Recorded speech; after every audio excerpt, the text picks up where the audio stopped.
الحمد لله الذي أرسل رسوله بالأمانة والنصيحة وقام بهما حق القيام، وهو يقول لأمته الدين النصيحة. والصلاة والسلام على أفضل ناصح ممن تقدم عليه أو تأخر عنه لأمته الكريم، وأفضل أمين لتبليغ على وجه الأرض البسيط، وعلى آله وصحبه الذين بلغوا النصائح للعباد على أكمل الطريقة. صلاة وسلاما متلازمين ما أخلص كل ناصح في نصيحته الشريف، وكل داع إلى سبيل ربه بأحسن الدعوة على الموعظة المنيب. Baada ya kumshukuru Mwenyezi Mungu Subhanahu wa Ta'ala na kumtakia rehema na amani bora wa viumbe Sayyidina Muhammad sallallahu alayhi wasallam, ili ni mwaka nyingine tena ambaye Mwenyezi Mungu Subhanahu wa Ta'ala ametuweka katika mahesabu yake. Mwenyezi Mungu Subhanahu wa Ta'ala ametuweka katika mahesabu ambayo ni bora, ni nzuri sana kuliko mahesabu zetu,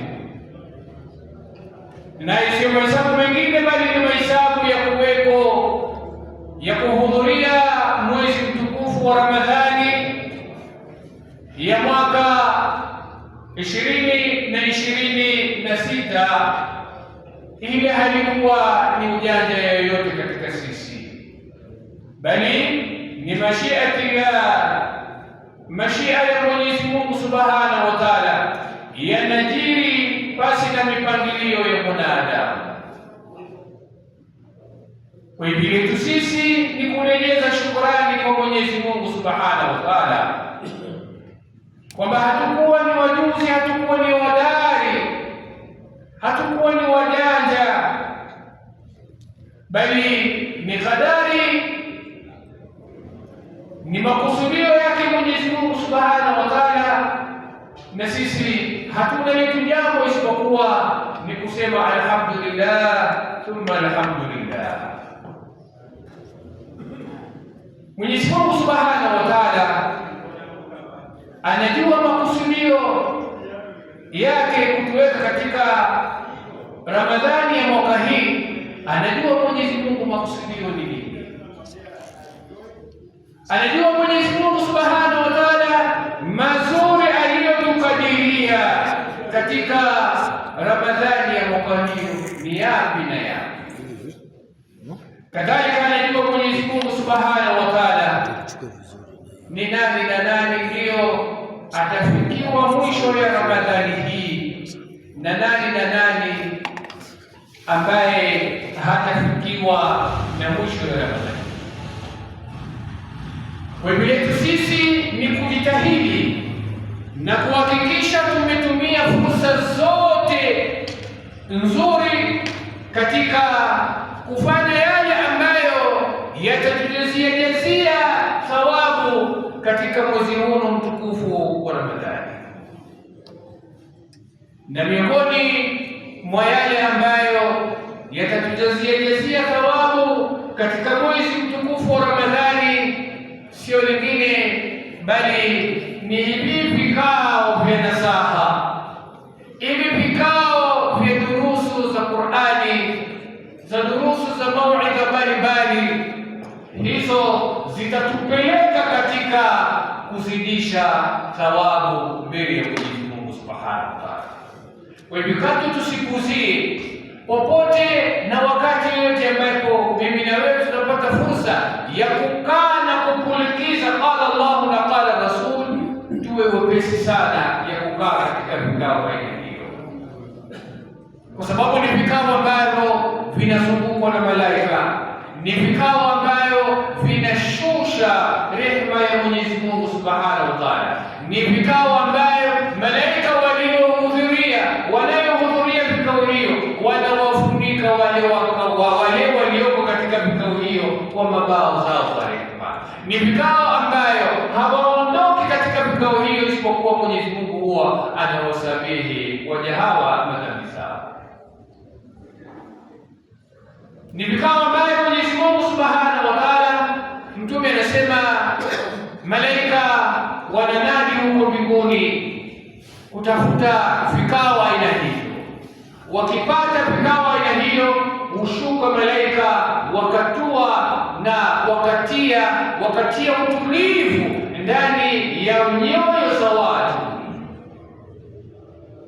Sasa Mwenyezi Mungu Subhanahu wa Ta'ala ametujalia tena katika Ramadhani ya mwaka huu kwamba tuendelee na kufasiri kitabu cha Tabaraka, ambaye kitabu hicho tuliachiwa na almarhum Sheikh Mahmud, Mwenyezi Mungu aiweke roho yake pema peponi, Mwenyezi Mungu ajaze nuru katika kaburi yake, Mwenyezi Mungu akunjue kaburi yake, kwa sababu ni katika juhudi alizokuwa akizifanya ndiyo leo na sisi tunaendeleza juhudi hizo, ili hiyo ni sadaqatul jariya wa almarhum Sheikh Mahmud. Inshallah alituachia njia nzuri, na ndiyo na sisi vile vile tunaomba Mwenyezi Mungu atupatie kama namna alivyompatia, na sisi vile vile tusukuma gurudumu ya dini hiyo mpaka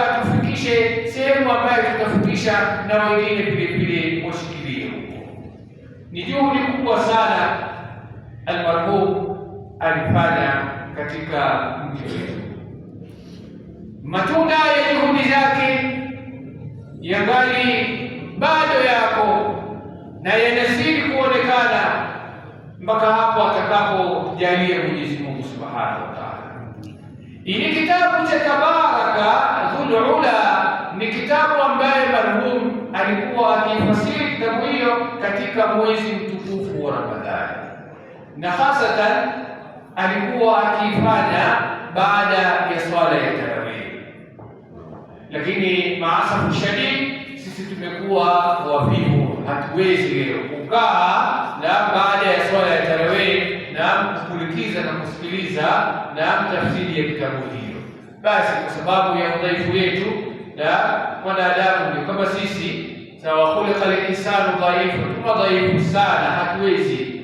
Tunaweza kukaa katika vikao vya baraza na vikao vya vibandani kwa kuangalia mpira mpaka saa 5 ya usiku, mpaka saa 6 ya usiku, lakini kukaa msikitini na baada ya swala ya tarawih kusikiliza durusu na kusikiliza mafunzo ya Mtume sallallahu alaihi wasallam, hatuwezi. Hili ndio udhaifu wetu, lazima tukubali na lazima tufanye juhudi ya kubadilisha hayo.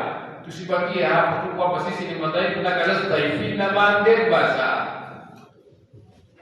Sasa dini hiyo adini dini ni sahali, na la yukallifu Allahu nafsan illa wus'aha. Mwenyezi Mungu akalifishi isipokuwa kulingana na uwezo wa mwanadamu. Sasa kwa kuwa tumekuwa madhaifu, hatuwezi kukaa mwisho yani baada ya swala ya tarawih, basi tujitahidi tukae baada ya swala ya alasiri na tusikilize hayo ambaye alikuwa na atieleza almarhum Sheikh Mahmud. Mwenyezi Mungu amjalie kula la kheri inshallah. Mwaka jana tulifasiri hili kitabu cha Tabaraka Dhul Ula, na tuliwahi kukoma katika ubeti ya 52 ambaye kwenye Tabaraka anasema wa yaqubu dawlatu dunya hayatu wa dawlatuha mukhalifatu al-makhasi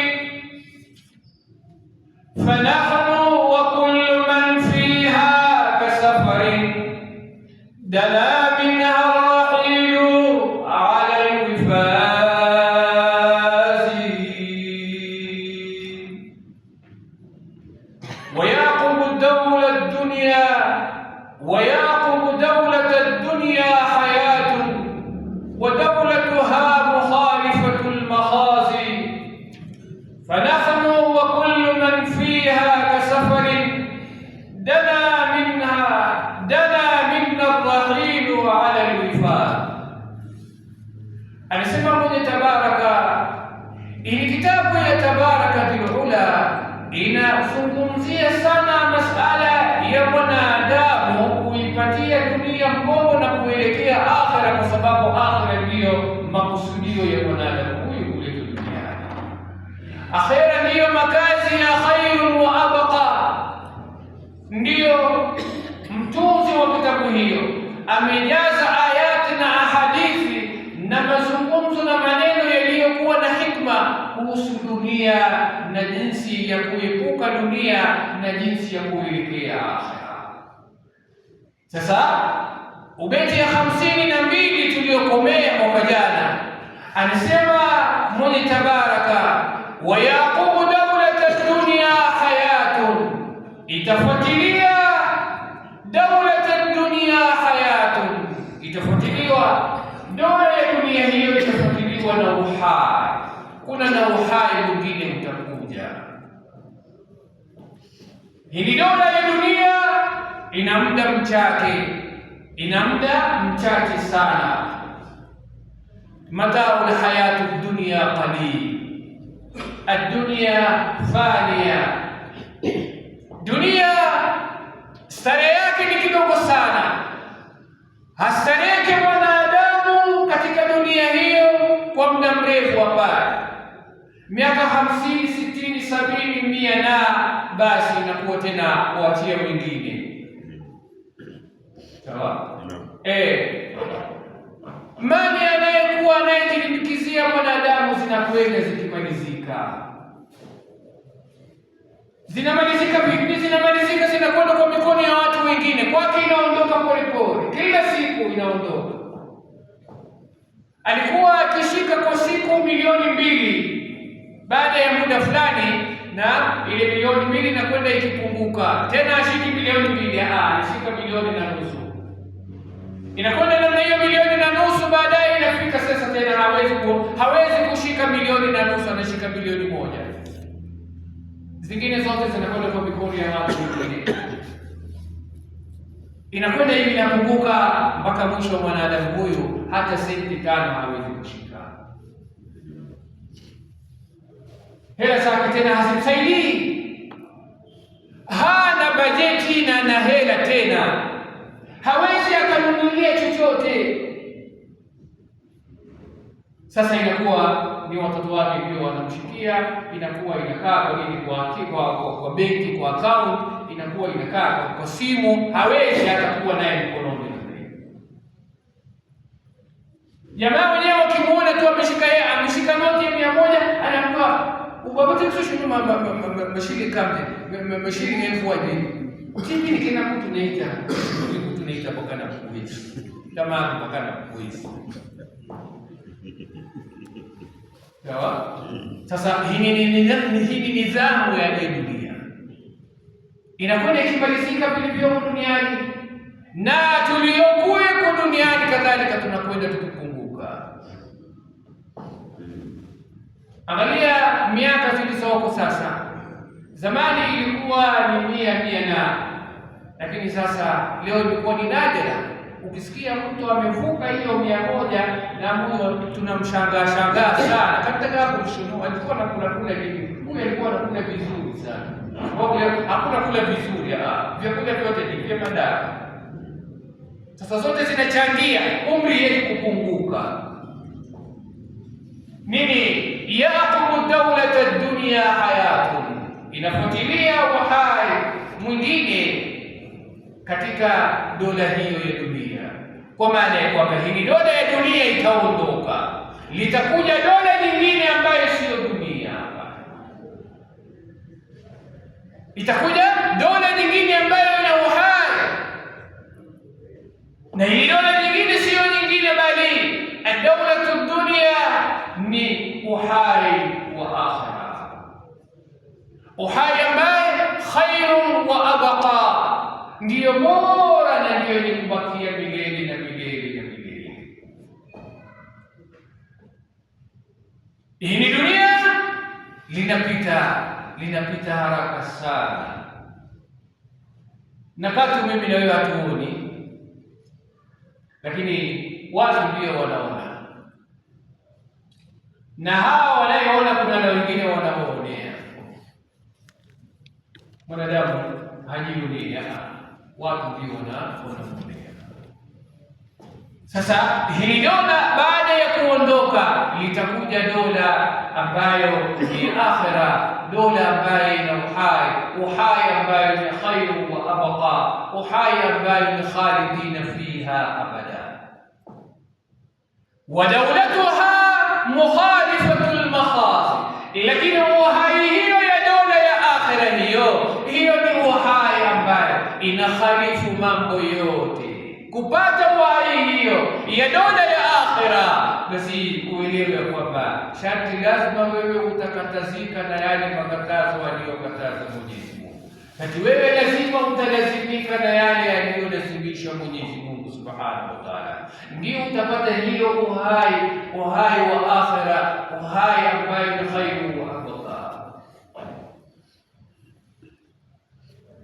Darul akhira naj'aluha lilladhina la yuriduna 'uluwan fil ardi wala fasada, anasema Mwenyezi Mungu. Na hiyo darul akhira, hiyo nyumba ya akhira tumewatengea, tutawapatia wale ambaye la yuriduna 'uluwan fil ardi wala fasada, wale ambaye hawakutaka, wale ambaye hawajitakii, wale ambaye hawakujikwasia juu ya dunia hiyo, hawakuwa wao kwamba wao ndio wenye kila kitu. Hapana, la yuriduna, hawakutaka makubwa ya dunia hiyo, wala fasada, wala hawakuwa wepesi ya kufanya ufisadi juu ya ardhi hiyo.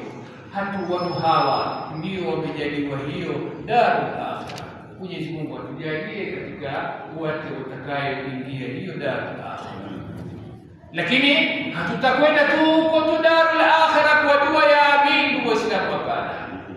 Tutakwenda kule kwa kujibidisha, kwa juhudi kubwa, kwa kukandamiza nafsi zetu, kwa kutubia kwa Mwenyezi Mungu Subhanahu wa Ta'ala, ndio tutapata hiyo uhai wa akhira ambayo ni khairu wa abqa.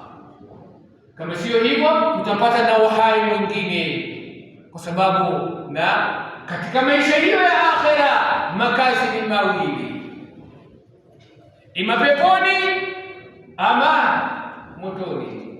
Sasa fanya uchaguzi yako vizuri sana, na sehemu ya kuchagulia sio huko akhera, hapana. Si ati kwamba ungoje ufikie huko ndio Mwenyezi Mungu mwambie Mwenyezi Mungu bila dhambi, hapana. Unaanza kuchagua hapa, sawa? Unachagua vipi? Unachagua na kila kitendo ambacho wewe unafanya. Ukifanya vya kheri, uelewe kwamba unachagua nini? Unachagua pepo. Na ukichagua maovu, uelewe kwamba wewe umechagua nyumba ambayo ni mbovu sana. Sasa dawlatuha mukhalifatul makhazi, hii dola ya uhai wa akhira inakwenda kinyume sana. Inataka mtu ajiepushe, inataka mtu ajiweke mbali na yale munkira, yale yote ambayo ni munkar, yale yote ambayo ni fadhiha kabira, yale ambayo ni fedheha, yale ambayo ni ya kuchafua, ni ya kupakiza uchafu katika nini? Katika uhai wa maisha. Anasema Mwenye Tabaraka, fanahnu wa kullu man fiha kasafari dada minna arrahim ala alwifazi. Fanahnu maashara alinsan, kongamano ya wanadamu wote na viumbe vyote vilivyokuwa na roho na visivyokuwa na roho. Mwenye Tabaraka anasema fanahnu wa kullu man fiha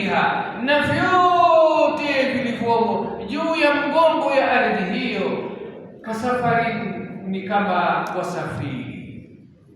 Unaona sura kamili ya wale wasafiri, kila mmoja na ana mkoba yake, sawa? Kila mmoja ana chake katika safari hiyo ya nini, ya kumwezesha na kufika salama salimini huko anapokusudia, sawa? Hamna yoyote safarini yule ambaye yuko mkono mkavu, hapana. Wako wamebeba vitu. Sasa sisi wanadamu katika dunia hiyo, sisi ni kama wasafiri, bali sio kama wasafiri, bali ni wasafiri kweli. Mtume anasema kun fi dunya kaannaka gharib au abir sabil, ishi muda utakayoishi juu ya mgongo ya ardhi hiyo duniani, ishi kama mgeni, kaannaka gharib, kama mgeni. Yule mgeni anapokuja kuwatembelea, anakuja kwa sura gani? Anakuja huko ana masiku maalum ya kuishi, sawa, ya kukaa huko na nini. Anawaambia kwamba mimi nimekuja siku 2 3, kuna shughuli yangu, kuna biashara yangu. Baada ya kukamilika tu basi, baada ya siku 2 3, siku 4 5, wiki moja, nafanya nini? Narudi nyumbani kwao. Ndio kusafiri, ndio mgeni. Mgeni katwa haji na mipango ya kupiga kambi ya bali. Kwamba sasa nimeona Kibrahim ni nzuri na alhamdulillah kuna watoto wazuri, basi mimi nitaishi amna.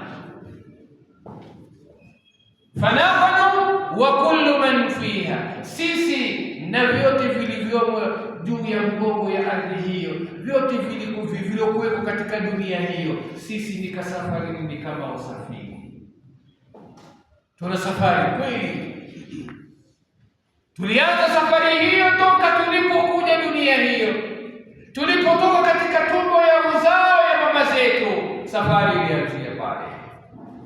Angalia huyu mtoto alipiga hatua moja baada ya nyingine, moja baada ya nyingine. Alikuwa hawezi kutembea, alikuwa hawezi kula, alikuwa hawezi kuzungumza, alikuwa hawezi kushika, alikuwa, lakini alikwenda hatua baada ya hatua katika safari yake. Safari ilimpeleka na yale kituo baada ya kituo, mpaka sasa tumefikia hapo, na tungali bado tunakwenda katika vituo vingine mpaka kituo ya mwisho ndani ya mwanadamu. Hiyo ndio kituo ya mwisho, ni kituo ya mwisho ambayo ni kituo ya mwanzo ya safari ya kwenda wapi? Ya kwenda akhera. Al-qabru awwal manzil min manazil al-akhirah wa akhiru manzil min manazil ad-dunya. Kaburi ni kituo ya mwisho katika vituo vya duniani, na kaburi ni kituo ya kwanza katika vituo ya kwenda wapi? Ya kwenda akhera. Stage ya kwanza ni huko, sawa? Sasa huyu binadamu ameanza safari hiyo toka huko ndani ya tumbo ya uzao mpaka alipotoka duniani. Hili ni daraja nyingine, ni hatua nyingine ya safari. Huko kula na kutembea na kufanya yale yote anayofanya na umri kumzidizidi, zote hizo ni katika nini? Zote hizo ni katika mutatallabati safari, zote hizo ni katika dimandi ya safari. Dimandi ya safari ya huyu mwanadamu lazima apitie hapa. Dana minna rahim, ni safari imekurubia sana, iko karibu sana, iko karibu sana. Hivi karibuni tu itatufikia. Basi itatufikia vipi? Lazima inatakikaniwa uhifadhi, na uhifadhi ni maandalizi kemkem, maandalizi barabara. Hii sio safari ya siku moja, siku 2 3 eti unarudi tena kuja waona jamaa zako, hapana. Ni safari ya ukishaondoka, umeondoka basi. Tunakupungia buriani, sawa? Buriani kwamba hakuna kurudi tena. makutano yetu ni yaum alqiyama, yawma yafidhu almar'u min akhihi wa ummihi wa abihi wa sahibatihi wa banihi likulli imri'in minhum yawma idhin sha'ani. Hii ndio siku ambayo watu watakutana ndani yake baada ya safari ndefu sana. Hawa wazee wamekaa miaka mingapi huko? Mimi na wewe tutakwenda kukaa miaka mingapi? Hao wanayefuatilia hao jenzi wanakuja watakwenda kukaa miaka mingapi? Baada ya jenzi sijui ni ngapi tena? Maana sisi tunapungua tu majina tu. Watakuja na wengine sijui jenzi X sijui jenzi yote hawa tunakwenda huko. Tutakaa miaka mingapi? Hii ni maisha ya dunia, ni fupi sana. Ni fupi sana kiasi ya kwamba hebu piga mahesabu ya wale waliotangulia pale, wamekaa miaka mingapi? Hiyo 40 yako imeingia ngapi ya wale ambao wako huko ndani? Imeingia ngapi?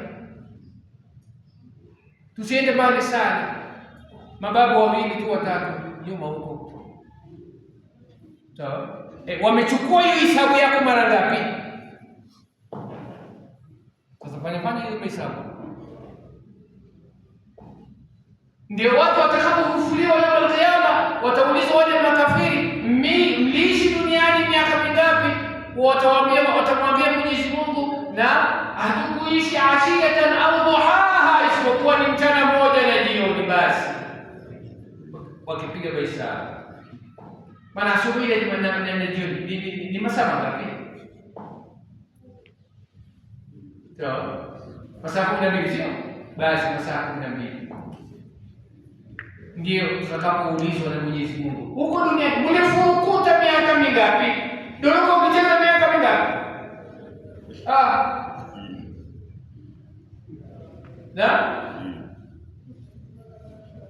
Furahi hakuna, tafurahi sana kama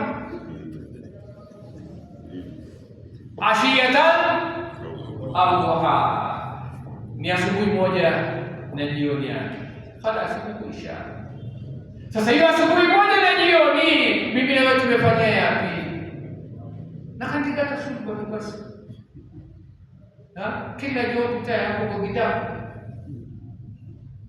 Sabana kumona alfita. Utafuta. Asubuhi moja na jioni. Ndio unasherekea namna hiyo. Unajichafua na kusherekea. Asubuhi moja na jioni. Sasa hii dunia ilitaondoka, liko karibu sana kuondoka. Kula kuchapo inakwenda ikipunguka, inapungukiwa na wanadamu, inapungukiwa na viumbe, inapungukiwa na wanyama, inapungukiwa na mimea, inapungukiwa na vyakula. Kila kitu ya dunia hiyo kila siku inakwenda ikipunguka. Zamani kuna hiyo ilikuwa na chakula nyingi sana, imepende. Mpaka anasikumkun bakhili, hata simia wai na hata tateli zina mambo hivi bisikita.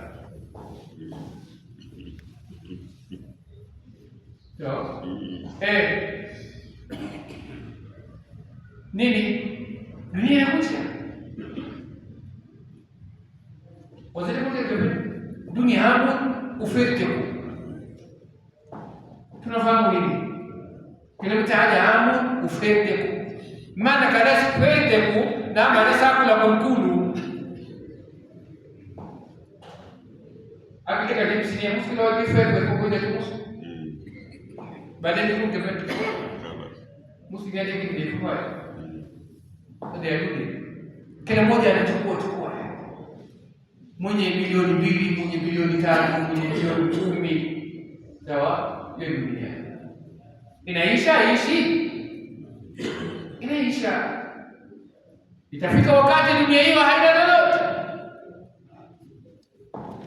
na mimi leo tutakuwa hapo, tumekushafutiliwa mbali miaka nyingi zilizopita. Dana minna dhahir wa ala alwifazi, anasema mwenye tabaraka, jahilaha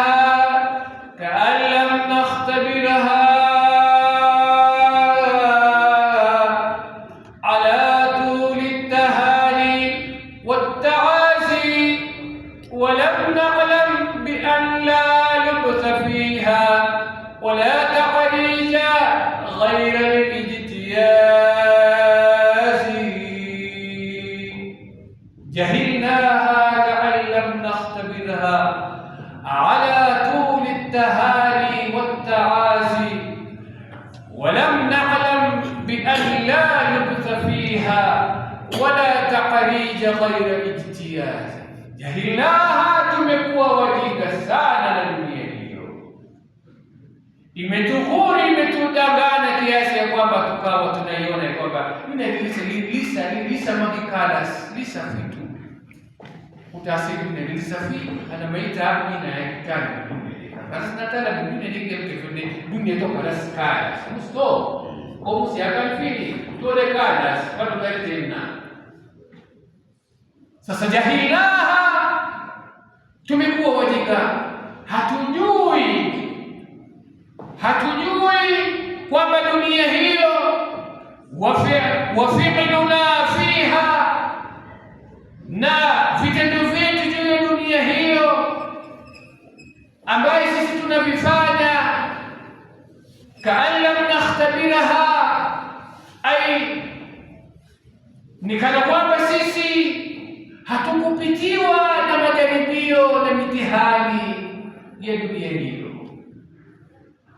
Majaribio ya dunia hiyo kwa urefu inakuja kutokea kwa upande gani? Ala tuli tahani wa taazi, wingi ya kupigwa makamama, wingi ya kongole.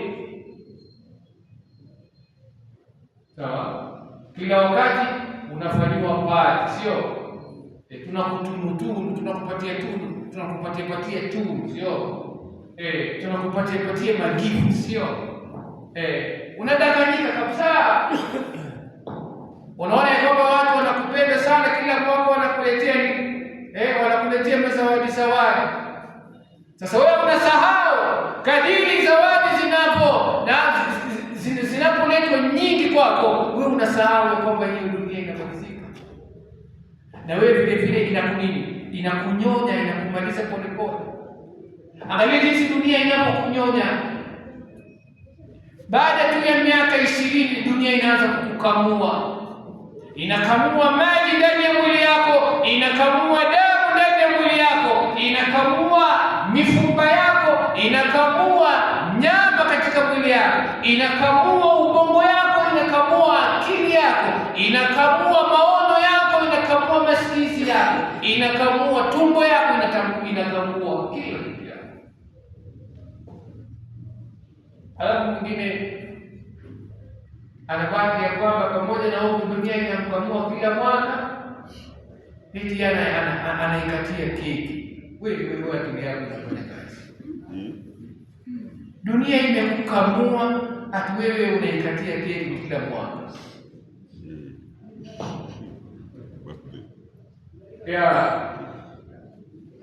Wewe na uko very keen na birthday yako, unafuatilia mwaka hiyo na birthday yako, na nataka birthday yako. Wewe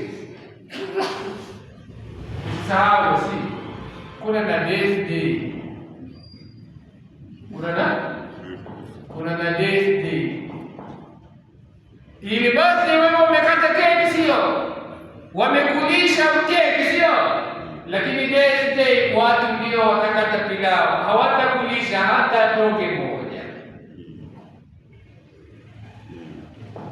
Tena watu watatoa fujo kabisa, akija mtu kuleta kumasi na kuleta kumuronde karamu na baku hata sala kama kumasi na kusoma pesa tena karamu. Hiyo ni nini? Hiyo ni birthday. Demand inakuwa ya hali ya juu sana.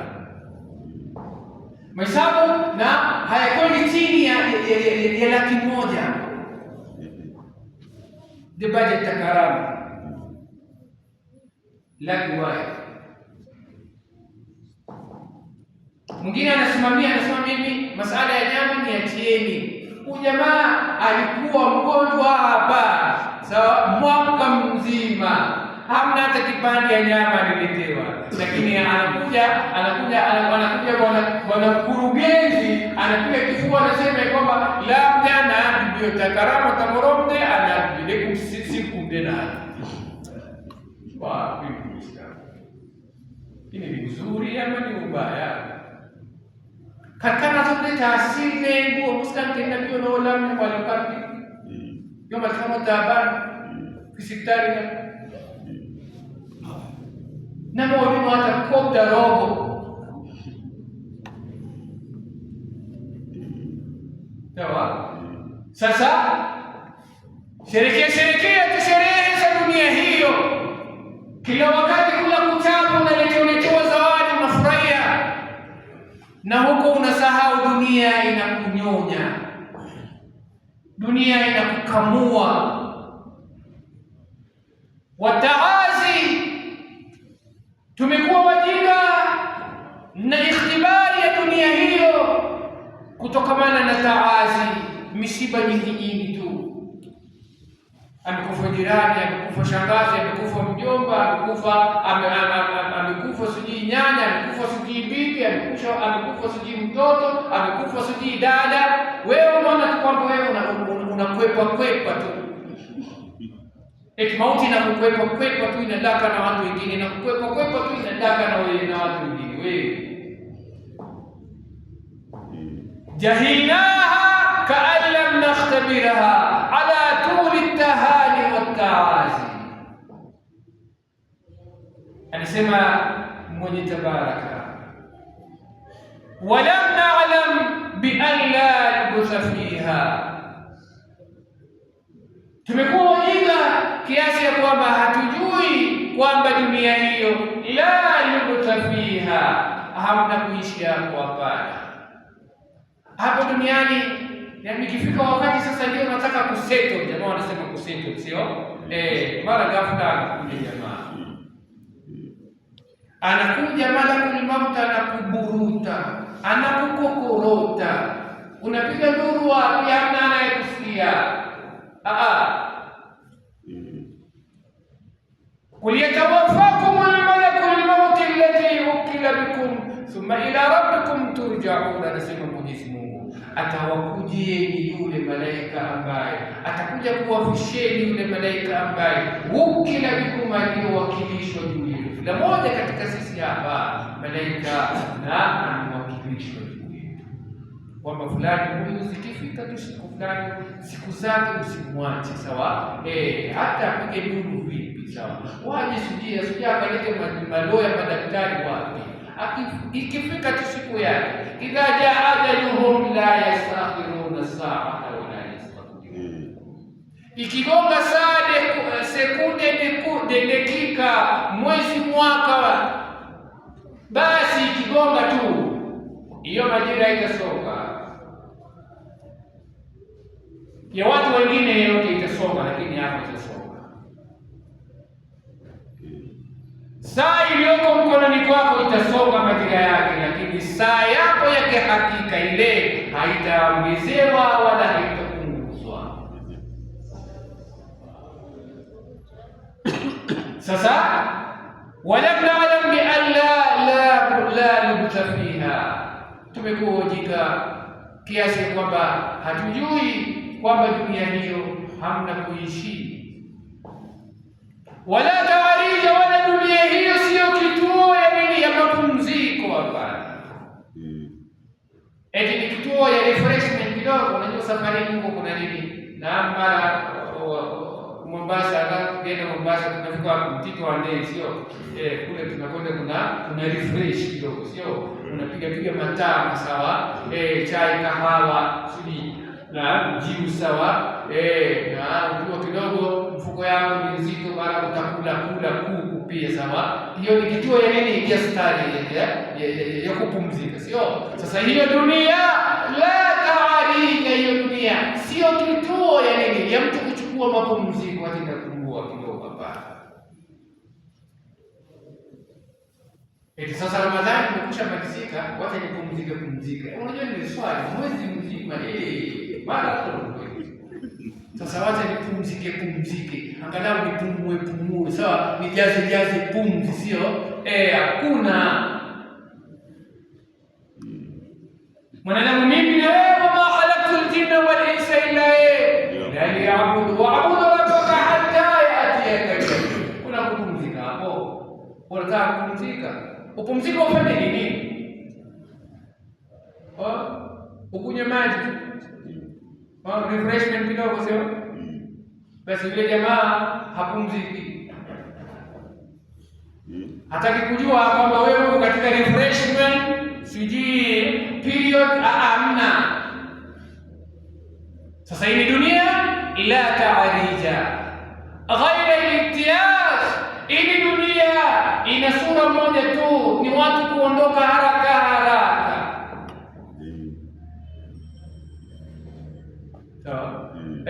Anazaliwa leo huyu mtoto anapumua 1 2, baada ya masaa huyu ametolewa. Mwingine amesubiriwa amemaliza wiki 1 wiki ya pili ametolewa. Itiaza, watu kuondoshwa haraka. Sasa wao sione ya kwamba hizo watu 50 ni nyingi, atianga isaya watu 1000 babu ni tena sabidi kija katika roho kabisa ni makala kuhubiri taifa.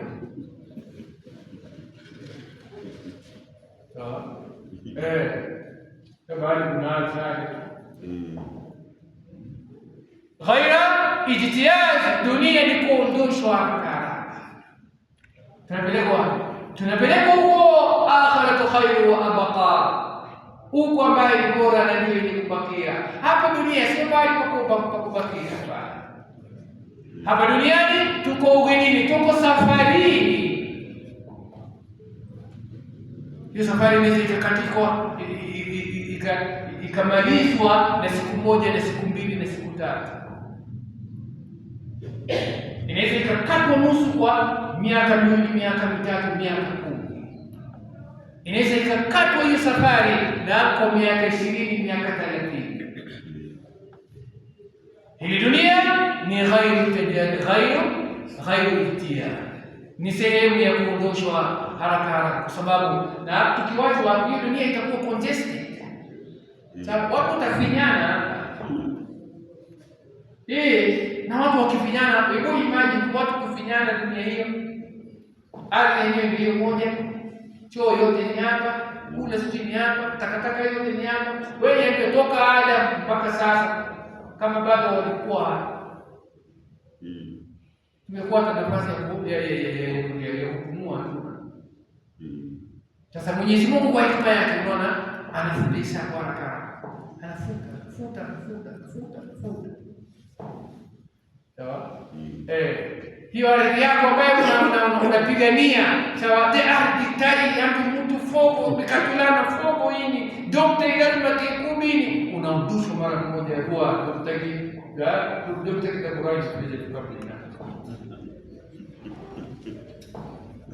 Inji yako sita iko pale permanent, sawa?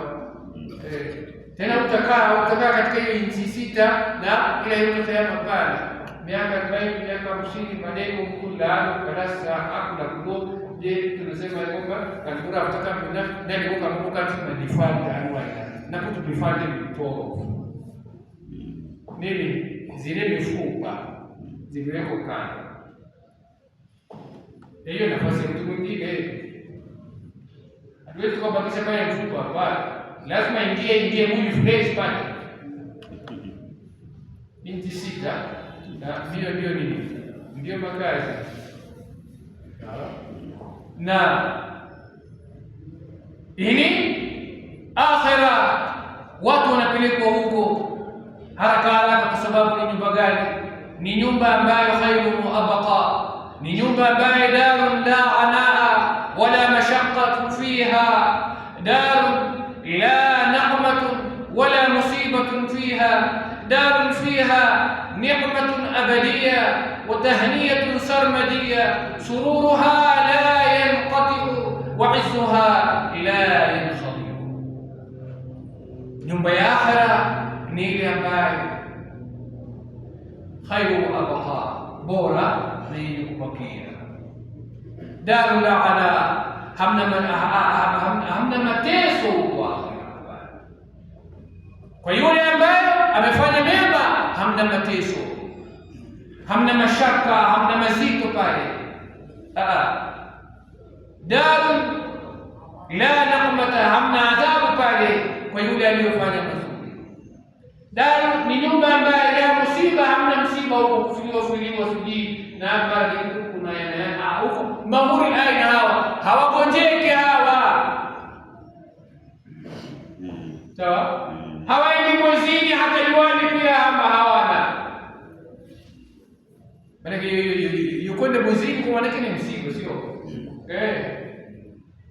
atiende mwezini una gari unafikiria mahesabu, sio ya kutaka kuongeza. Ole wako, jaribu tamka tu saje anazo bwana tatibini ni shurita kura fshar kila saa utaona vita. Sasa nini musiba hiyo? Sasa huko akhera, huko hiyo darul akhira, hamna msiba namna hiyo, hapana. Wanawake huko na hawaendi mwezini, hapana. Starehe ya huko sio ile starehe tu nini ya masekundi hapo, hapana. Unajua sisi duniani hapo, mtu wewe unafanya juhudi ya kumtongoza huyu mwanamke mwaka mzima, sawa? Lakini unachopata mwisho ya siku ni nini? Ni sekunde 5 tu. Iko zaidi? Iko zaidi ya sekunde 5. Sawa? Hiyo maji ya uzima, kuna yule ambaye anamwaga dakika 10. Kuna yule ambaye anamwaga dakika 20, nusu saa. Sasa hiyo ndio uko unahangaikia, uliwacha swala, ulifanya jambazi yote na ulidanganyana kwa sababu yeye sekunde 5 kupata hiyo haraka. Sasa huko akhera hakuna, sawa? Huko kila mchezo inapomalizika ndio unapata nguvu ya kuanza tena,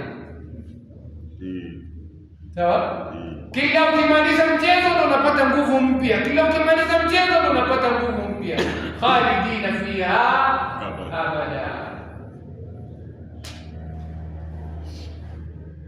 Sio kama yetu duniani, ukimaliza tu basi unageuza mgongo. Huko hakuna kugeuza mgongo, hapana.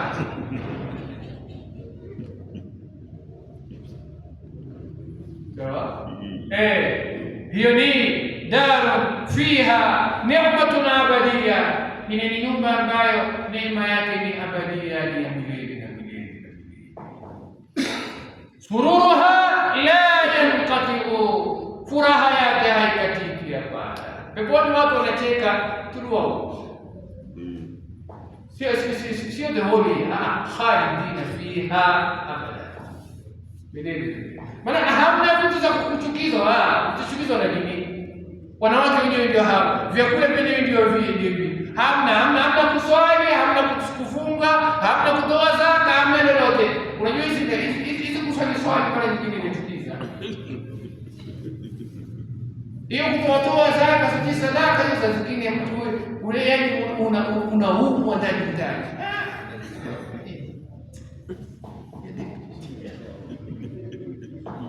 Mara magharibi jamaa amenyanyuka, salamu alaykum ndugu Waislamu, aidia hoja mwanadamu. Kuna msiakani nini tuone musu. Atupende. Sasa mmepona hakuna kutoa sadaka kila baada ya swala. Hamna.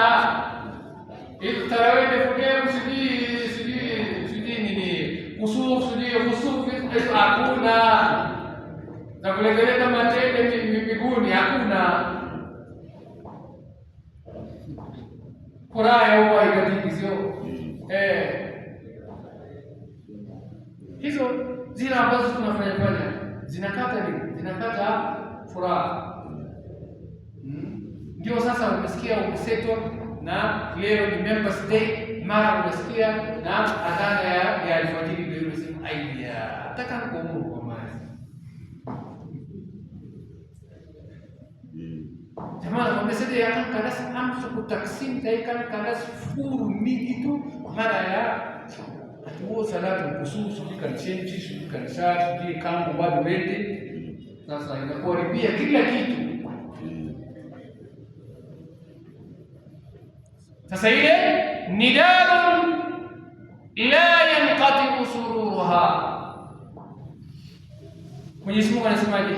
Anasema la tasma'u fiha laghiya fiha 'aynun jariya fiha sururun marfu'a wa akwabun mawdu'a wa namariqu masfufa wa zarabiyu mabthuta. Hiyo nyumba ile hapa. La tasma'u fiha laghiya, hamna udako. Utasikia udako huko, hamna mambo ya kuudhiudhi. Huyu amekuja na fitina, huyu amekuja na uongo, huyu sijui amekuja na jambo gani sasa imeharibu watu sijui Mungu hakuna. La tasma'u fiha laghiya, hamna mambo ya upuzi huko. Fiha 'aynun jariya, peponi huko, maisha ya akhera huko mna mito zinazotiririka, sio mto mmoja, hapana, mito. أنهار من عسل مصفى أنهار من لبن لم يتغير طعمه أنهار من خمر لذة للشاربين. إذا الميت يا ربي ميت يا peponi, mito ya asali piwa sawa, mito ya maji masafi, sio mineral hiyo. Ile maji ya peponi sio mineral. Hizo maji za mineral zote zina wadudu, zinajera kitu. Angalia vizuri. Siku hizi pia hakuna kabisa, ni watu kwa kutoa maji mferejini kwa wakapachika lebo kwamba ni mineral basi. Basi unakunywa na unaendesha same time hapo hapo. Hatuwashi kunywa mineral na kwa ile na uhuru na uhuru hatuna madhuru kabla ya kile. Hizo za duniani fake. Anharu min ma'in asin, mito ya maji ya peponi ni safi. Sawa? Haina bilhazi, haina diarrhea, haina chochote, haina kipindupindu hapa. Haina typhoid, sijui haina hamna lolote bali. Maji ina ladha. Haitiwi ndani yake klorina, hapana. Maji wapi? Ya mito ya peponi. Hamna bilhazi, hamna sijui kwa shako sijui watu mmoja kwa mmoja skadi mpaka ni kusadi kulima kwa shako kuma mwiba na rasto de kibidi sawa ina topi ngoro bangi to waga anharu min khamrin ladhatin lisharibin. Sasa hapo ndio tunamalizia mchezo sasa. Mto ya pombe ladhatul lisharibi, ladha bora. Wacha ya duniani adhabu lisharibi, ya dunia ni adhabu bora. Nani adhabu kweli? Wewe angalia kama moja tu kwanza akipiga hivi, kwanza amefunga macho, ametingisha na kichwa. Maana ni vitu kali. Wewe kitu ambaye inalala utafungia macho? Kitu ambaye inalala utatingisha kichwa? Kitu ambaye inalala ni dakhan kwa nini hiyo? Hiyo nini? Adhabu lisharibin. Sasa angalia baada ya hapo. Sawa? Sasa utatembea barabarani hapo ukijitangazia ufalme wewe peke yako, watu watakukandika mangumi hapo. Maana kila mmoja utakayekutana naye hapo utataka kumpiga. Kila mmoja utataka kupigana naye. Adhabu hiyo ya pombe. Sawa? Na mwingine yule ambaye amesingilia kabisa, basi uelewe kwamba sasa na speed governor zote za mwili yako zimekusha katika. Hakuna speed governor hapo ya haja ndogo wala haja kubwa. Zikija tu basi zinatoka mtindo mmoja. Utajiharia na utajinyea kujikojolea. Adhabu lishari.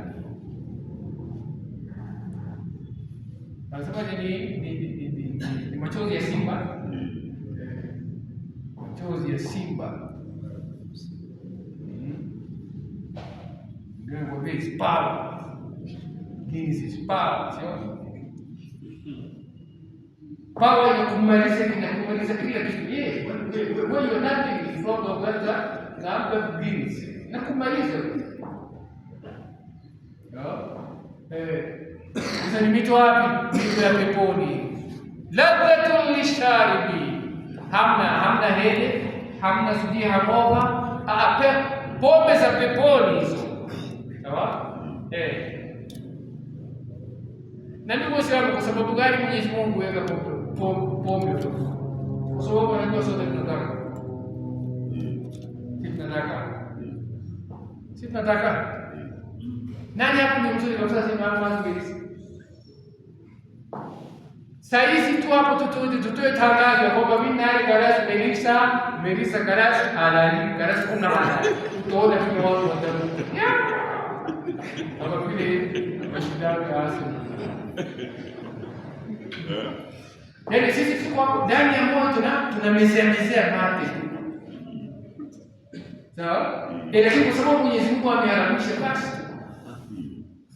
Lakini ikiondolewa hiyo uharamu tu, utaona sherehe. Watu watasherehekea wiki mzima, mwezi mzima. Ndio. Masahaba walikuwa wakikata wakija ndani ya swala, sio? Mpaka huko pale kuharamishwa ilisababisha swala hapo tu kwenda wiki. Sasa katika vinywaji vya peponi Mwenyezi Mungu ameweka nini? Ameweka pombe. Ili mimi na wewe tujizuie na pombe ya duniani, kazi hiyo nafsi kabisa. Mwambie pote ya pote, hata hiyo namna gani kama bashi, Melissa tabini ile kama bashi. To brush with Melissa tajana. No. Gepote ki gepote ki tu Melissa tajana ile Lisa aje mujata kitina kana kafi Melissa tabini ile kama bashi.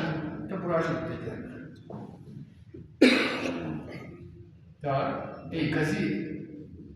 Kazi kabisa hiyo nafsi ili ipate nini?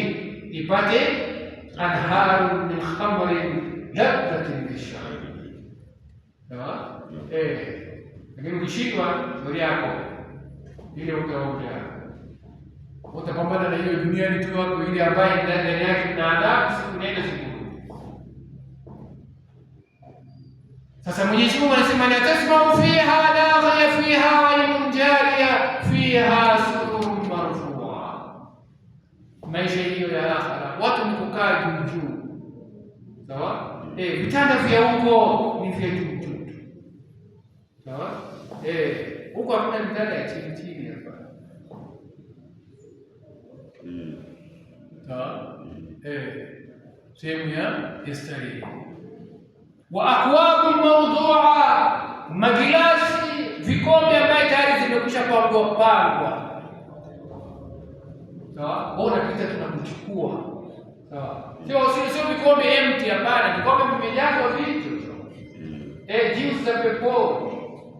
Sawa? Wacha hizo zetu artificial hizo. Za peponi ni natural. Sawa? Na nature iliyoko katika na vyakula na matunda ya peponi na ni nini? Ni kauli ya Mwenyezi Mungu, kun fayakun. Basi imekuwa. Sawa? Jiko ya Mwenyezi Mungu ni kun fayakun. Inatoa chakula ile ambayo na ni zaidi kuliko ile ambayo tunasema nini? Ni gari. Na vipimo vyake vyote vimepimwa. Haitavimbisha tumbo, sawa? Haitakushusha nini tumbo, haitakuzidishia mafuta, sawa? Haitakuletea sijui kichefu, haitakuletea sijui unasikia sijui unataka kutapika, hamna vyakula vile. Ni chakula ambaye imepikwa na kun fayakun. Sawa? Sasa chakula ile sio ya kuliwa mpaka mtu avimbishe tumbo, hapana. Chakula kistaarabu, kishikilia kidogo. Na hiyo chakula ya dunia ile chakula ya shida hiyo. Ndio maana tunapokula na gafu kina labda tena ndi. Sawa? Ni kama kesho hakuna. Sawa? Lakini chakula ya peponi ni khalidina fiha milele na milele. Sawa? Sasa huko hakuna ration huko hapana. Chakula huko ni nyingi tu. Sasa na ulaji pia ya huko sio ulaji ya kuvimbisha hapana. Unashika tu juu kidogo, sambusa kidogo, sawa, bajia kidogo, sawa, nusu sijui ya nini ya chapati, sawa, samaki kidogo, vitu kidogo, sawa. Ulaji nini? Ulaji peponi. Sawa? Na vile akwapo hizo vikombe vitakuwa tayari vimetengwa pale tayari. Sawa? Kuna na wafanyikazi huko sawa. Na wote wako pale special. Kazi yao ni kujaza. Kile kimalizika wanajaza. Hawana kazi nyingine hapana. Wao ni kujaza tu akwapo maudhua. Utakwenda pale upate kikombe nyingine, glasi nyingine iko wazi, si chako hapana. Ukitoa pale tunapiga chama tayari imejazwa. Wale.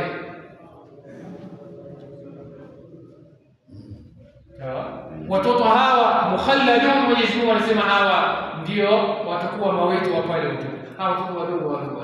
Sawa? Walioumbwa na Mwenyezi Mungu Subhanahu wa Ta'ala. Mwenyezi Mungu ataumba watoto. Umri yao ndio hiyo ya utoto, haiongezeki wala ipunguke, wako hapo tu. Sawa? Kazi yao ni khidmati ya watu wa peponi. Sawa? Wao wenyewe ndio hawa la yakuluna wala yashrabun. Sijui kama watakula huko, lakini ndio kama hivyo, wao hawana time. Kazi yao ni kuwahudumia watu wa peponi. Namna ya kulala kwao, namna ya kula kwao, wao wala Mwenyezi Mungu ndio anajua. Sawa? Kwa hivyo akwabun mawdu'at, namariq masfufa, makochi zitakuwa zimekusha egemezwa. Sawa? Tunapenda zile za nini? Za kuingia chini kabisa, ukienda ukikalia na unazaa, sio zote ziko huko peponi. Wacha hizo zetu siku moja 2 3 baadaye kunguni inajaa hapo ile kote na kibali. Hizo makochi za nini? Za peponi. Namariqu masfufa wa zarabi mabthuta, na mabusati zitakuwa zimekusha tandazwa tayari. Wacha hizo kapeti zetu ngumu hizi. Sawa? Kuna kape peponi huko. Kakanyaga tu ile mguu imezama. Imeingia ndani. Hizo ni mabusati wapi? Ni peponi. Hizo zote za hapo ni za ubakhili tu bwana. Hapo angalia namna ambayo sisi tunaweka. Tunaiweka kwa kitabu tunamtegea. Hata kuna zile mimba. Baada ya miaka moja busati inakuwa ni ngumu, hata ukiona kitu na nenda unajivutia. Hebu tupige zetu kuuza zaidi. Hizo za duniani. Hizo za peponi, namariqu masfufa wa zarabi mabthuta. Ndio maana hii ni maisha ya dunia, tunaondolewa haraka. Wala ta'rija ghayra ijtihad. Tunaondoshwa haraka. Twende wapi? Twende kwa hiyo maisha yako ni tabu tu bwana. Tunaumizana hapo bure, kula kuchapa. Na anasema mwenye tabaraka, fi sibaqi ya maghrur tabni wa hal yubqa sibaqu ala ذنوبك جمة تترى إظاما ودمعك جامد والقلب قاسي. أفي السباق يا مغرور تبنى وهل يبقى السباق على الأساس ذنوبك جمة تترى عظاما ودمعك جامد Anasema mwenye tabaraka, afisibahi, juu ya matope ya mahururu, ewe ulizoghurika, ewe uliodanganyika na dunia. Tape ni unajenga. Unajua jengo juu ya sehemu ambayo ni kavu, sawa? Hata kama kuna maji pale, watu wanahakikisha kwamba hiyo maji tumetoa. Sawa? Kwa hivyo tunahakikisha kwamba jengo likija kusimama, likisimamishwa, tunasimamisha sehemu ambayo ni kavu, hamna matope, hamna maji.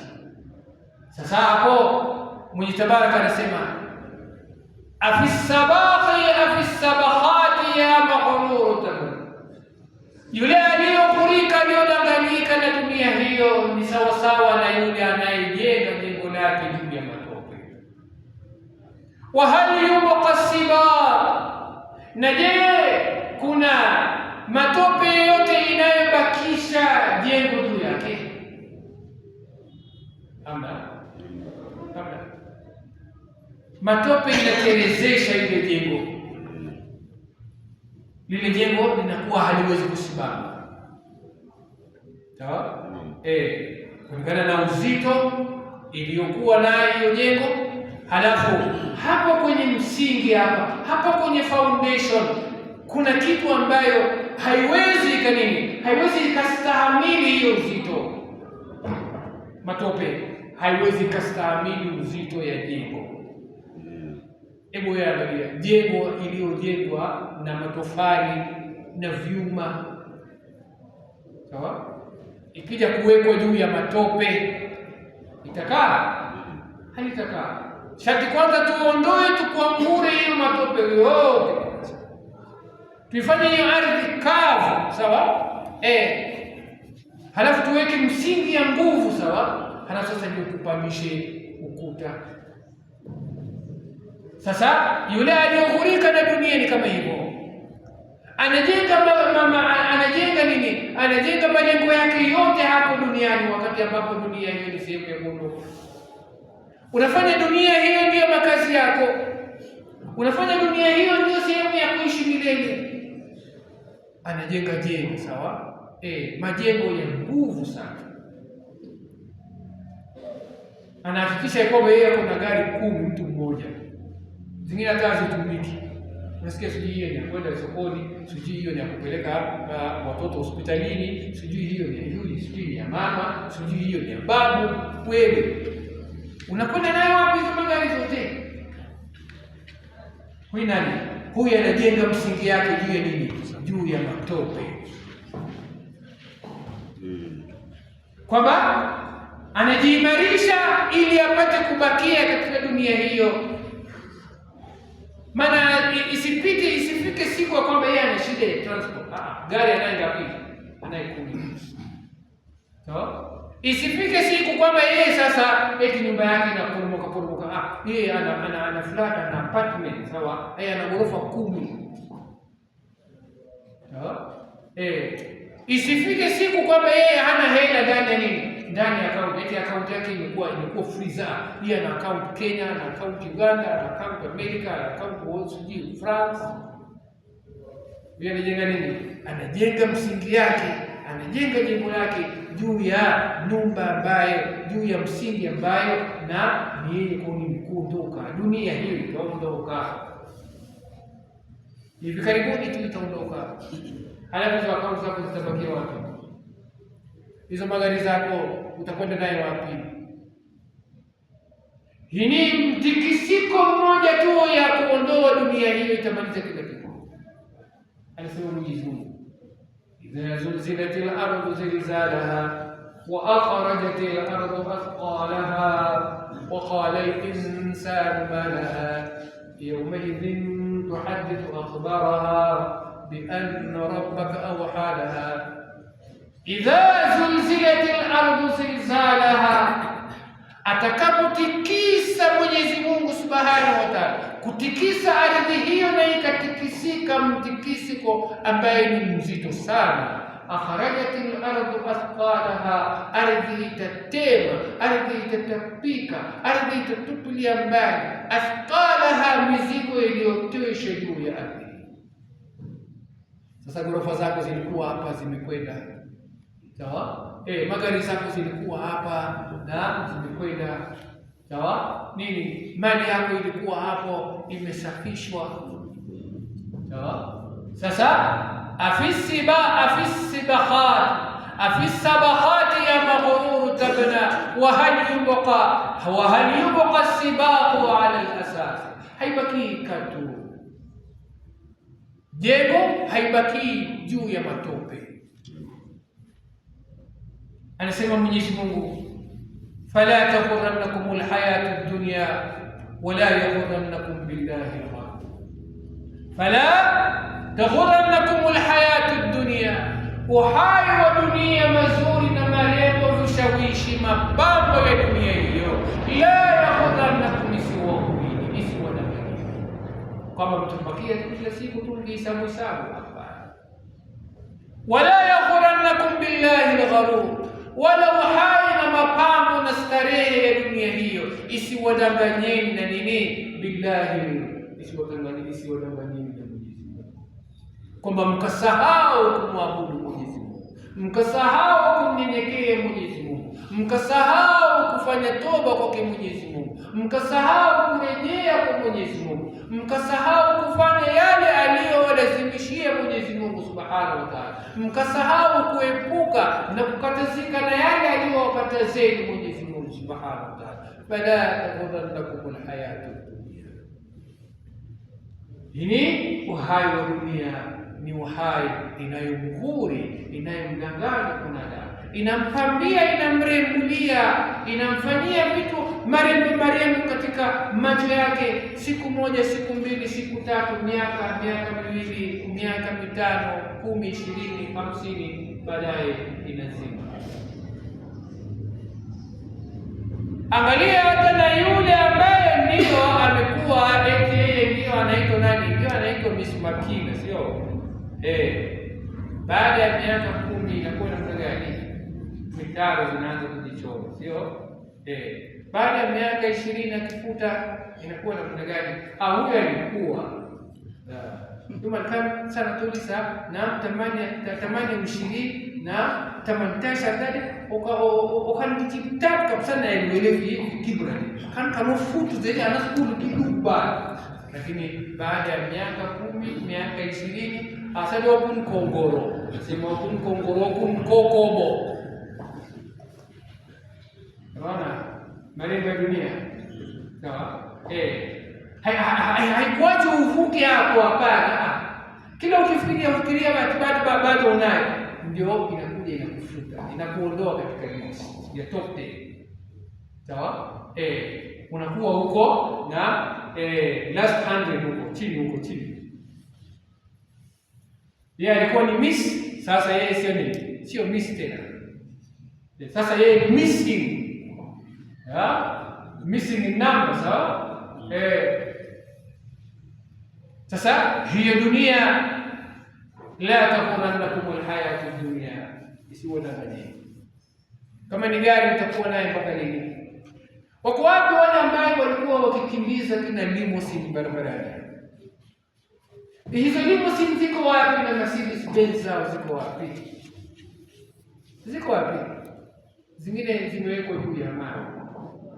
Umekaa ukipita ndani pale utapata na gari wazi utufura sumu utasalaadi. Sawa? Jamaa ataona fikra ya kwenda kuuzwa kwa screen kwa sababu hawatapata thamani ya ile gari. Bodi na moja hata unaweza ukapatiwa hata 20 ikikatoka kwa namna ile, sawa? Jamaa wapimo wao kweli nini kipimo yao, au utaambiwa hiyo nini yako hiyo ni kilo 5 tu. Sawa? Jamaa maana hiyo kipimo yenyewe wameikaza huko nyuma, wamefunga isiteremke sana pale. Yeye hapo tuko 5 tuikuamia hapo, sawa? Ukiangalia hapo sisi mandebe hapo Kuna shaka wallahi elimu msimtayari atinara mafika kilo kamsa. Kama nini mnaniibia? Waambie tunakuibia vipi? Sikuja uangalie. Ukija kuangalia inakazwa tena. Nini? Wala taghurrannakum alhayatu dunya. Usidanganye.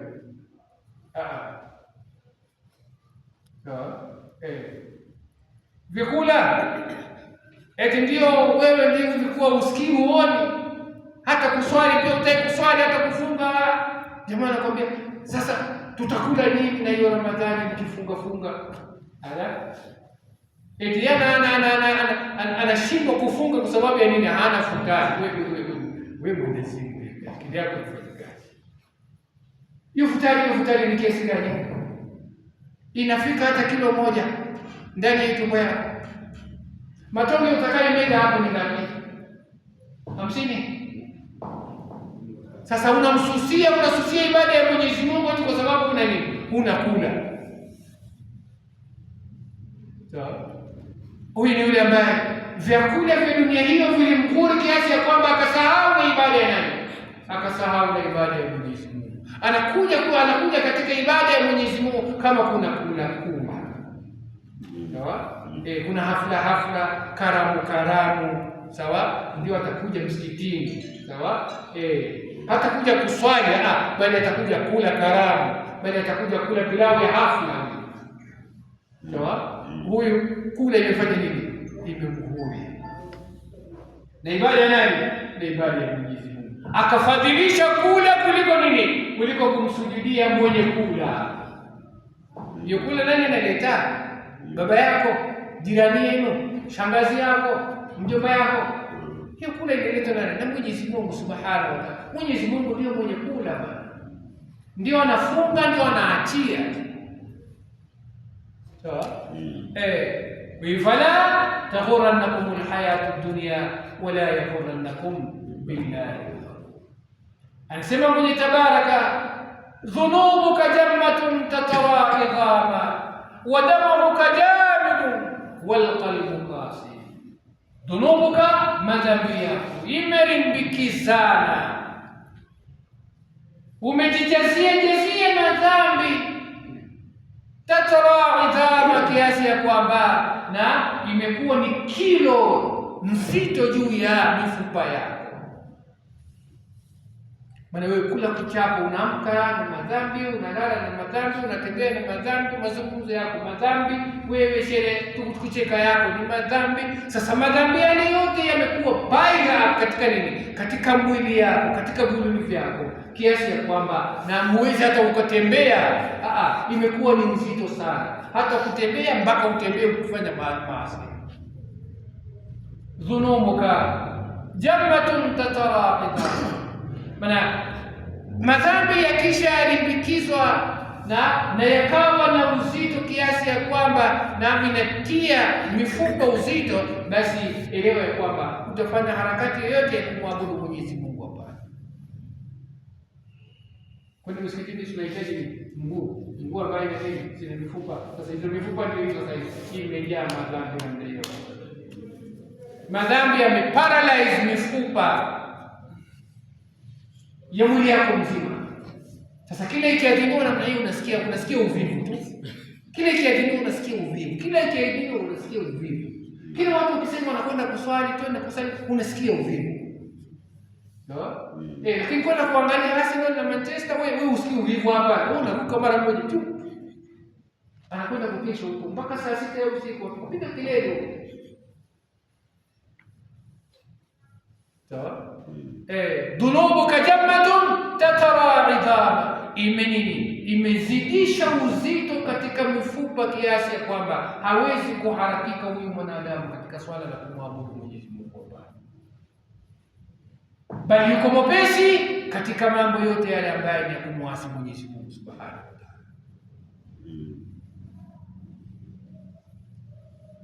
Ta'ala. Yomdonduka zile ukikusudi kwa pasi beti kwa yomjuma takazo mengi, lakini mtadonduka na hatuwezi fadhali sunu tuwezi fadhili hata dubani kanwaga bakande kidabu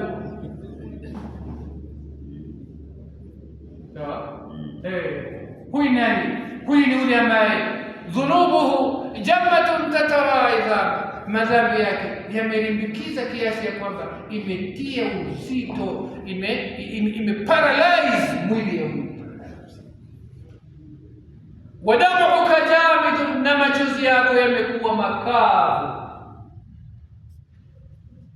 Yuko tayari kulia na kuomboleza, hasa kama ukipigwa analia wallahi, anaomboleza wiki mzima. Sawa? Lakini yeye ni tayari kuswali, haswali hata Ijumaa hiyo hailia. Hana wakati, hata machozi yake hata hainenilei. Ramadhani namna hiyo, na anafukia tu gani yake chini ya uvungu pale, hana habari. Gilba tu atamani kisi kande Ramadhani o tamam na ogidengi rasto tetenyengerena boga kudugu matoto makuzi. Damuka jamidun, macho kavu kabisa, kavu tu, unamwasi Mwenyezi Mungu kavu. Kuna zile mchana wa mwezi wa Ramadhani, katika mwezi wa Ramadhani kavu tu namna hiyo. Sawa? Unafuturu na mvinyo, sawa, na ulevi kavu tu namna hiyo katika mwezi wa Ramadhani. Inaadhiniwa, anafungua mwadhini na masuluma asisi, ukishikwa asisi zediani.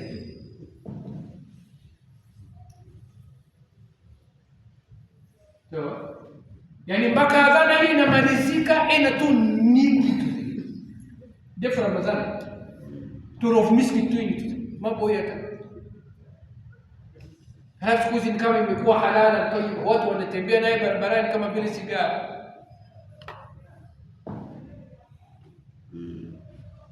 So, na damuka jamidun wal qalbu qasi, na moyo imesusua, moyo imekuwa ni mgumu, moyo haina ulaini hata chembe.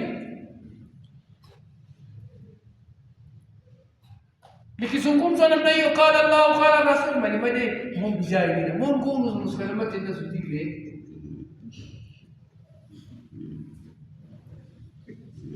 Moyo imesusua. Hii ni moyo ambaye imejaa ndani yake maasi. Mwenyezi Mungu anasema kalla bal rana ala qulubihim ma kanu yaksubun.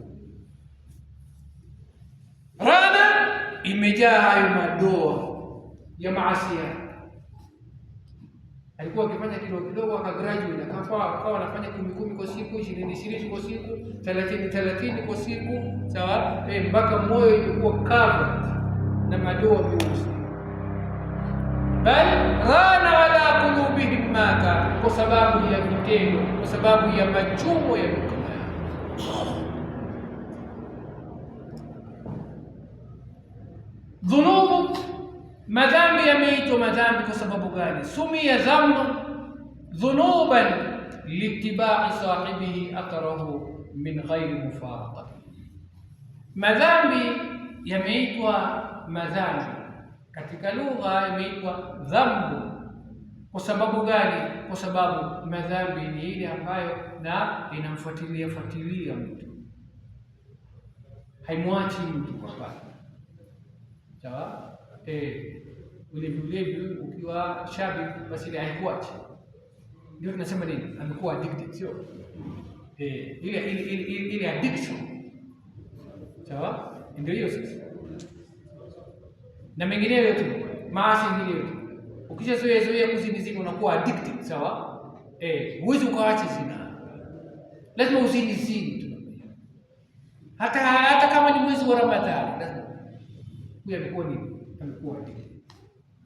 Dhambi. Sawa? Haimwachi.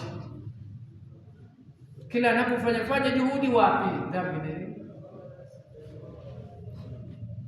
Naam, anasema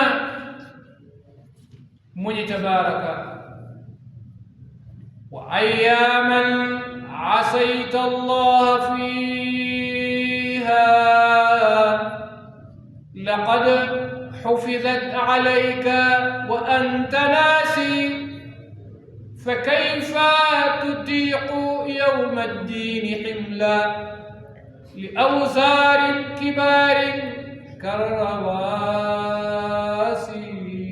كالرواسي وأياما عصيت الله فيها لقد حفظت عليك وأنت ناسي فكيف تطيق يوم الدين حملا لأوزار كبار كالرواسي.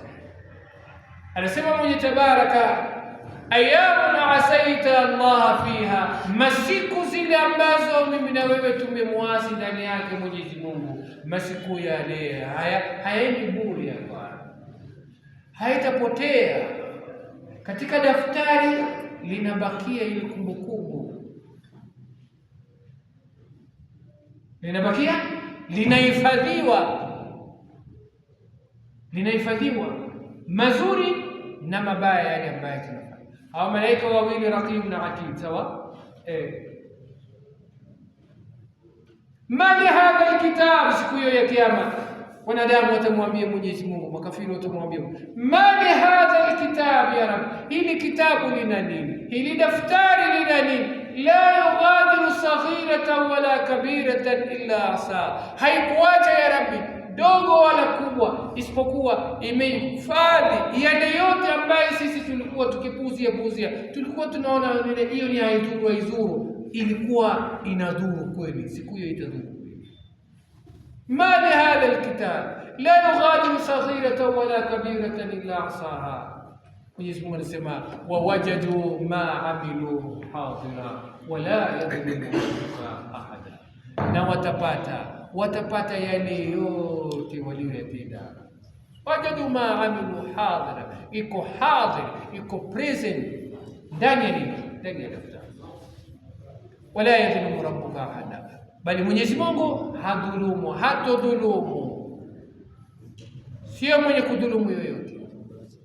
Sasa wa ayaman asaita Allah fiha laqad hufidhat alayka, na masiku zile ambazo sisi tumemwasi Mwenyezi Mungu ndani yake, masiku hizo sana, tarehe na dakika na sekundi na mwaka na mwezi, zote imehifadhiwa in detail, yani hiyo data kamili, sawa?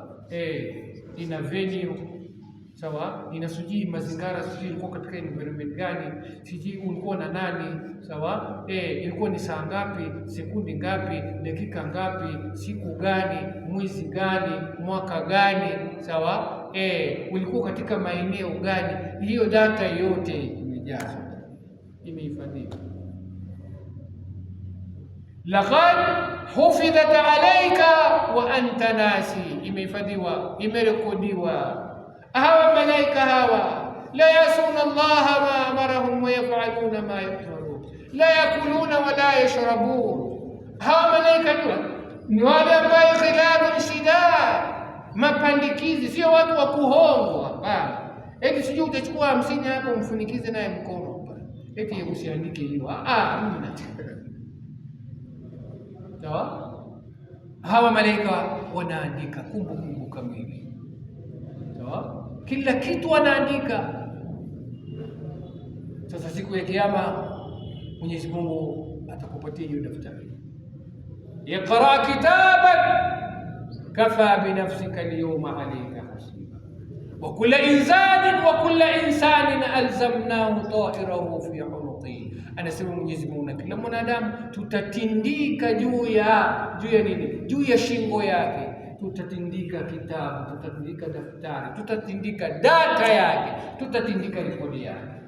La insani alzamnahu ta'irahu fi 'unuqihi wa nukhriju lahu yawm al-qiyama, na siku ya kiyama tutamtolea, tutamfungulia, nukhriju lahu kitaban yalqahu manshura, ataipata hiyo daftari yake iko wazi. Hakuna kupotea hapo faili, hapana. Hakuna kufutwa hapo, hapana. hamna kifutio siku hiyo. Hapana, eti utakuwa na raba yako mfukoni, sijui utachomoa utafutafuta, hakuna.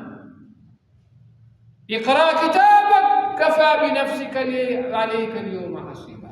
Mwenyezi Mungu atakwambia soma daftari yako, soma kitabu yako, soma mwenyewe, usisomewe na mwingine. Hapana, maana huko usomewe na mwingine kuna nini? Kuna ujanja, sio? Mara uambiwe kwamba jamani, usomee daftari ya huyu, mara wewe uende ukasoma vitu zingine zile ambazo ziko, sio?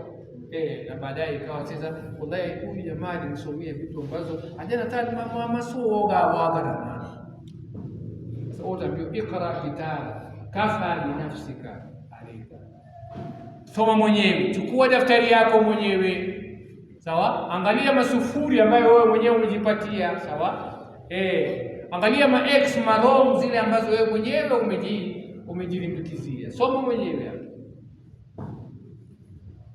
sawa?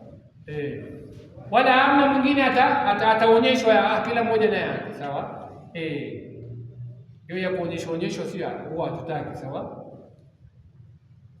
Sasa Mwenyezi Mungu anasema, mwenye tabaraka anasema, laqad hufidhat alayka wa anta nasi, wewe umesahau, imehifadhiwa, iko kila siku ile ambayo inakuja, sawa? Siku yenyewe inakuambia bwana fulani, mimi ni siku mpya, nikienda sirudi, sawa? Sasa angalia sana hiyo siku mpya hiyo, fanyia yale ambayo yatakusaidia, sababu sitarudi tena. Hivi tumefanya nini? Nimechukua data, sio? Fakaifa tutiqu yawma ad-din himla, anasema mwenye tabaraka, kaifa, vipi, tutiqu yawma ad-din, vipi utaweza siku hiyo ya kiyama, vipi utaweza kubeba mizigo siku hiyo? Lakini madhambi hizo siku hiyo ni mzigo kweli, ni mzigo kibao. Utawezaje madhambi ambayo, na madhambi hayo yatakupeleka motoni, tena madhambi yako mwenyewe, sio ya mtu mwingine. Hapa umefanya mwenyewe. Kaifa liauzari alkibari, madhambi ambayo ni makubwa kiasi ya kwamba karawasi, sawa sawa na majabali. Utawezaje kubeba madhambi kiasi? Nani amebreak watu record kwa kubeba jabali? Iko? Hakuna, sio? Lakini siku ya kiyama watu watabeba majabali ya nini? Ya madhambi. Sasa kama una nguvu utapata nguvu siku hiyo, si madhambi ni yako. Wala taziru waziratun wizra ukhra, hamna kubebeana mizigo siku hiyo, kila mmoja ata nini? Atabeba mzigo yake.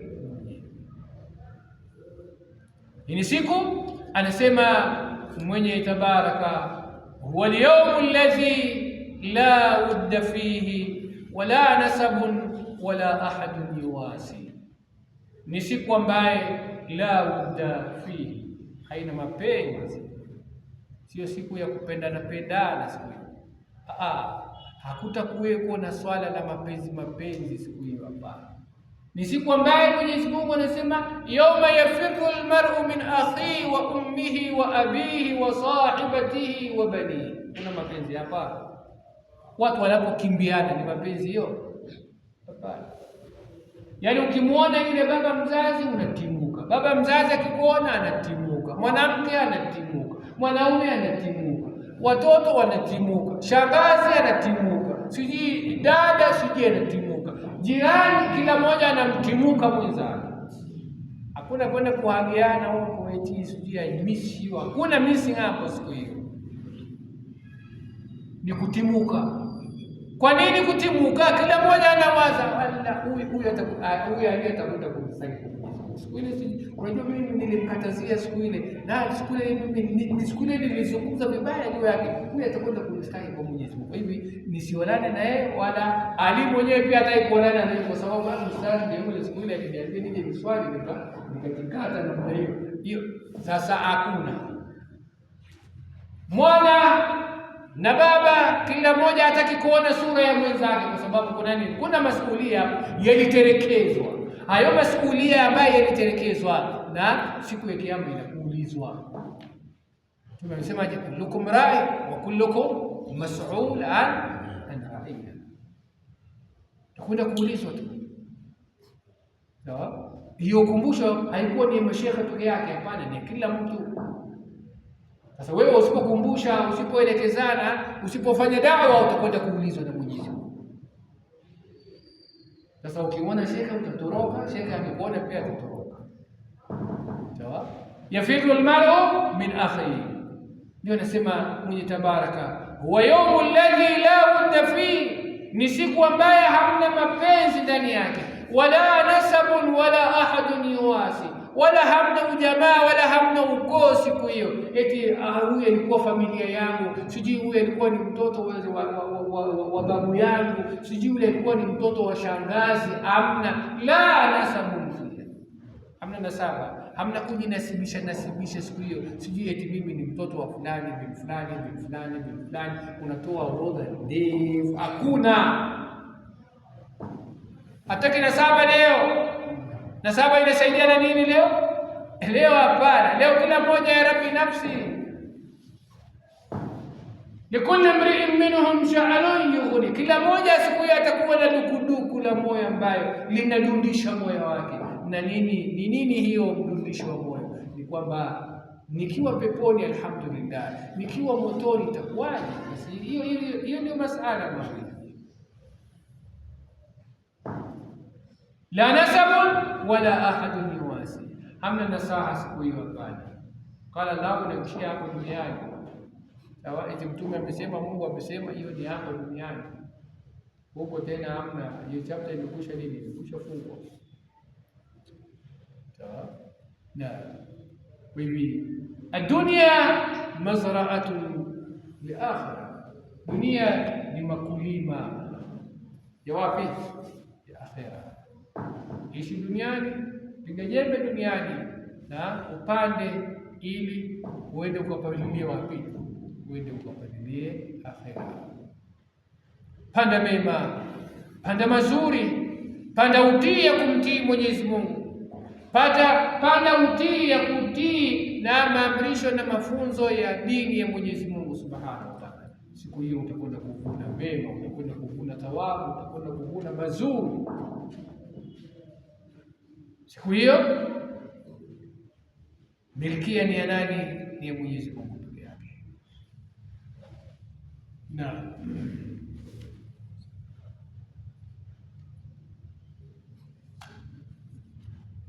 ويعقب دولة الدنيا حياة، ودولتها مخالفة المخازي، فنحن وكل من فيها كسفر دنا منا الرحيل على وفاز، جهلناها كأن لم نختبرها